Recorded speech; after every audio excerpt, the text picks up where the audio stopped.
আপনার আমার কি বলেন? রসুলের কাজ কি ছিল? লিইয়ুযহিরাহু আলা দ্বীনি কুল্লিহি। এই জায়গায় বলছে দিন শব্দের অর্থ ছিল জীবন ব্যবস্থা। জীবন ব্যবস্থার অনেকগুলি পয়েন্ট আছে। সহজ কত হচ্ছে না, আল্লাহর আইন মেনে নেওয়া, আল্লাহর বিধান মেনে নেওয়া, আল্লাহর হুকুম মানা এবং একমাত্র ইসলাম অনুযায়ী জীবন পরিচালনা।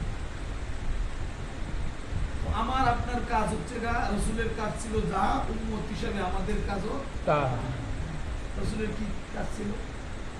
17 বছর বয়স, আপনারা জানেন, হিলফুল ফুসুল গঠন করে শান্তি বাহিনীর জন্য নেমে পড়ে। এই যে মানুষের অবক্ষয়, মানুষ নীতি নৈতিকতার বালাই ছিল না, একসাথে বহু বসে মদের মারে মরতেছে, স্ত্রী সন্তান নিয়ে, বাপের সামনে মেয়েকে দর্শন করছে, বলার কিছু লাগছে। সে একটা জাহিলিয়ার যুগে রাসূল করিম সাল্লাল্লাহু আলাইহি সাল্লাম আবির্ভাব করলেন। 17 বছর বয়সী টকবক একটি যুবক, এই অন্যায় কি মেনে নেওয়া যায়? যাদের ভিতরে ইমানের ন্যূনতম বারোট আছে তারা কি এই অন্যায় মেনে নেবে?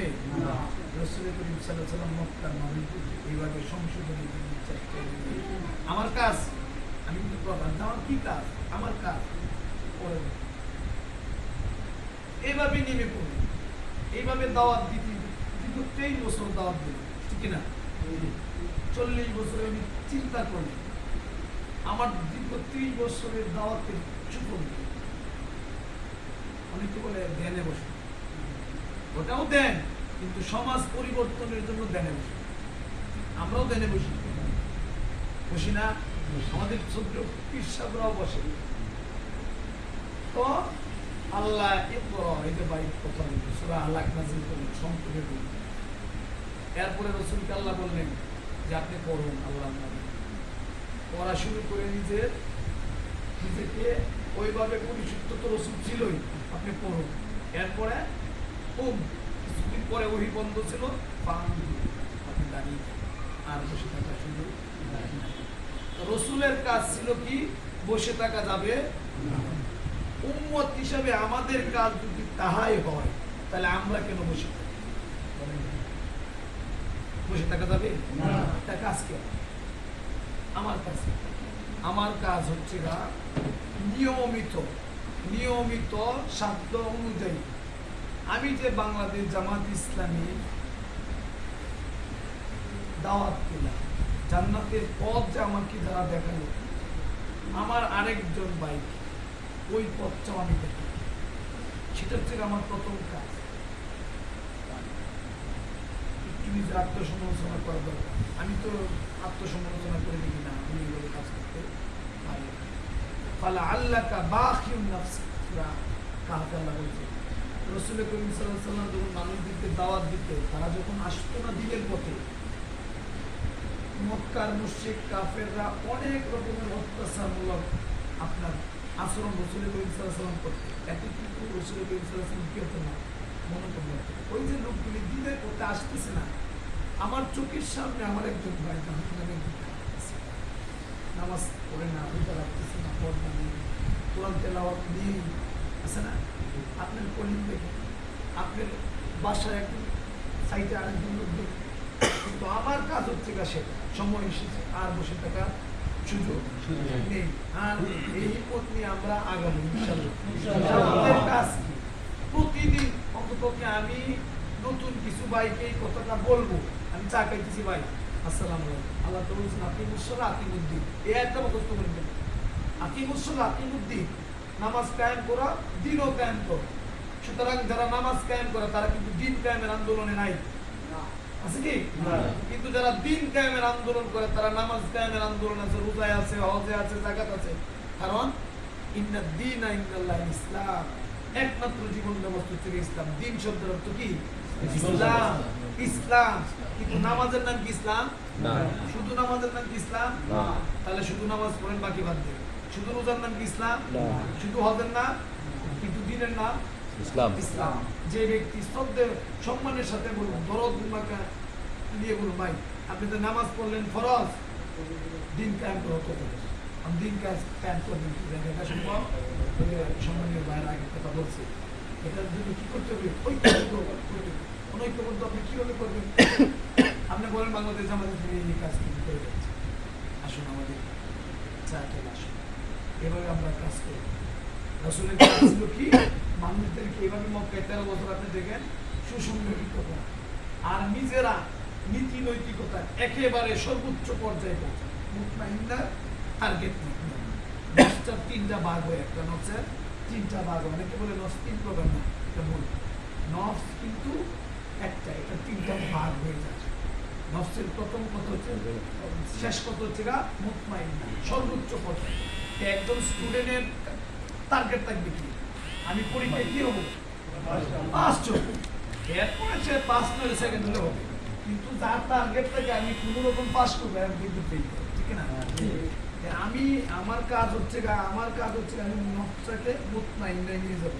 আমার চোখ, আমার হাত, আমার পা, এগুলি আল্লাহর নাফরমানি কোনো কাজে আমি ব্যয় করবো না, কোনো কাজে ব্যয় করবো না।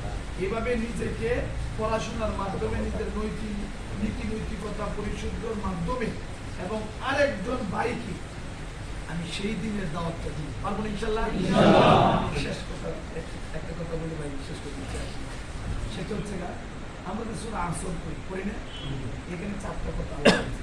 কেন আরেকজন ভাইকে আপনি দাওয়াত দিবেন, কেন দিবেন? নামাজ রোজা, কিন্তু নামাজ ফরজ হয়েছে হিজরতের আগে বছর। এই যে সূরা আলে ইমরানের 103, 104, 10 নম্বর আয়াত, এইগুলি নাজিল হয়েছে নামাজ রোজা আরো আগে। এইগুলি কিছু সৎ কাজের আদেশ, অসৎ কাজের নিষেধ। তো ওয়ালাস ইন্নাল ইনসানা লাফি খুসর, এখানে বলছেন সময় খুসর। ইন্নাল ইনসানা লাফি খুসর, সকল মানুষ ক্ষতিগ্রস্ত। এখানে আলেম জালেম মুফতি মুহাদ্দিস মুহাদ্দিস সবাই কি ক্ষতিগ্রস্ত। ইল্লা দিয়ে শব্দরা, ইল্লা দুটো শব্দের মাঝখানে আসলে প্রথম বক্তব্য থাকতে হবে। এবার আল্লাহ ইল্লাল্লাযিনা আমানু, যারা আল্লাহর মনোনীত জীবন বিধানের প্রতি বিশ্বাস করে তারা ব্যতীত, এবং সেই বিশ্বাস অনুযায়ী আমলের সলেহ নেক আমল। নেক আমল কি? আল্লাহ রাসূল সাল্লাল্লাহু আলাইহি ওয়াসাল্লাম যেভাবে নামাজ পড়েছেন, যেভাবে রোজা রেখেছেন, যেভাবে নামাজ পড়েছেন, যেভাবে পড়েছেন, রাসূলকে অনুসরণ করা, এক কথা সুন্নাত অনুসরণ। এরপরে কাজ অতাওয়াসাউবিল হক, অতাওয়াসাউবিস সবর। এই পরস্পরকে হকের উপদেশ দেয়, এবং সেই হকের উপদেশ দিতে বাইরে এদিকে ভাই, এই ভাই দিকে হকের উপদেশ দিতে গিয়ে কি করা, ধৈর্য। আচ্ছা, আপনি লঞ্চে যাবেন বরিশাল, এখন আপনি ঘুমাইছেন, আপনি ঘুমে না, ঘুমায় রয়েছেন, ঘটনাক্রমে আপনার এই ব্যাগের সাথে অথবা একজন লোকের সাথে আপনার হাতটা বাঁধলো, মাছ মতো লঞ্চ গেছে, বাঁচবেন না। আপনি বাঁচবেন আর বলবেন যে মুকুল ভাই জীবন ভর আমার কত ক্ষতি করছে, তার সাইডে আমার কেটা ছিল, গরু দেখা পাইছে, আমি আর রাখ দিব। এই যে হাত যে বাঁধা, এই যে হাত বাঁধা, এরা কিরা কি আপনি সাঁতরায় উঠতে পারবেন? হ্যাঁ, একই তো আপনার দুশ্মন, আমার জীবন ভরা ক্ষতি করছে, আপনি উঠতে পারবেন। তো আমি যদি বাঁচতে চাই, বাইরে নিয়ে বাঁচতে চাই, বাইরে উঠেন, জীবন ভরা আপনি আমার শত্রু ছিলেন, দরদের সাথে বলতে হবে, যদি বলি মুকুল উঠ, এবার উনি ঘুমিয়ে উঠবে, দরদের সাথে বলতে হবে ভাই উঠে, বাইরে নৌকা ডুবে গেছে, আমি আর তুলব না। এখন যদি আপনি না ওঠেন আমি আর বাঁচতে পারবো না, কারণ এই যে নৌকা ডুবে গেলে আমার ধ্বংস থাকবে। তো এই যে ক্ষতি থেকে বাঁচতে হলে আরেক ভাইকে আপনার দাওয়াত দিতে হবে। হ্যাঁ, কিন্তু আপনার ক্ষতি করে, হ্যাঁ আপনার দেখলেন রাজাকার বলে, মৌলবাদী বলে, গালি দেয়, কিন্তু আপনি বাঁচার জন্য বলে। এখন আজকে রাত্রে সর্বপত্রিকা নিচে গিয়ে আপনার আত্মসমালোচনা করতে দরকার। আমি আগে করবো কিভাবে বাঁচে উঠছি, এভাবে কিনি, এইভাবে নিয়ে আমি দাওয়াত কাজ করতে পারছি। দাওয়াতি কাজ করার দীর্ঘ 13-14 বছর আমাদের উপরে জুলুম চলছিল, নামাজকে আমরা বন্ধ দিয়েছি, তাহলে ওই কাজ বন্ধ করে দিতে হবে। নামাজ ফরজ, গুনাহ হবে ছেড়ে দিলে, দিন কায়েম করার ফরজ, এই অনুভূতি আমাদের থাকতে হবে। দিন কায়েমের যত আনুষঙ্গিক কাজের প্রতিটাই ফরজ, প্রতিটাই ফরজ। এই যে আমি আসছি এখানে, ওয়াদা রক্ষা করা কি ফরজ ওয়াজিব। ওয়াদা রক্ষা করা ওয়াজিব। ওয়াজিব। এখন আমি যে গাড়ি দিয়ে আসবো ওই গাড়ি তোলা উচিত। কেন ওই গাড়ি তোলা উচিত? হ্যাঁ, এই যে ভাই ওয়াদা দিছি ভাই আমি তো 9টার দিকে আসবো, এই সঠিক সময় এখানে আসার জন্য যে যানবাহনের মধ্যে সেটা ডিস্কো হোক ভ্যান হোক সেটার মধ্যে চলা কি ওয়াজিব, অন্যথায় কিন্তু অজিব। আমি আর ঢাকা যাবো বাস করে কি ওয়াজিব না। না, কারণ ওই জায়গায় আমরা কিন্তু বাইরে কথা দিই তো দিন ক্যান করা ফরক ফরক আনা তিন উক্তি রোজ সেই হিসেবে সংগঠন করা হবে। সংগঠনের যাবতীয় কাজগুলি আবশ্যক। তাহলে আমার খুশি হবে। এই যে এইগুলো যদি আমাদের ইসলামের কাজ, যারা আমাদের আমাদের এখানে এখনো আসে আমাদের জামাত ইসলামী তারা চলে আসুক, আমাদের সহযোগী কম এখানে আছে, আপনি সহযোগী হতে পারেন।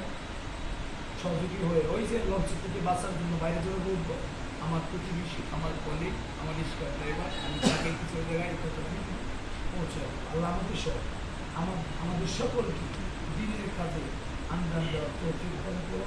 আমি যা কিছু কথা বললাম বাংলাদেশের কিছু ভুল কথা যদি ভুল কিছু বলি থাকি আল্লাহ যেন আমাদের স্মৃতিগুলিকে আমি চিনে সত্য সঠিক সুন্দর যা কিছু বললাম আল্লাহ আবারও বলছি আমাদের সহ আমাদের পরিবার প্রত্যেকের পরিবার সহ সকলের জন্য এই দিনের প্রতি আমরা টিকে থাকতে পারি। আল্লাহ তৌফিক কামনা করে আপনাদের কাছ থেকে বিদায় নিচ্ছি। ধন্যবাদ। আর আসলে আপনার কষ্ট করে আসছেন, বসে গেছেন, অনেক অফিস থেকে আসছেন, আপনাদেরকে অসংখ্য মোবারকবাদ। আসসালামু আলাইকুম ওয়া রাহমাতুল্লাহি।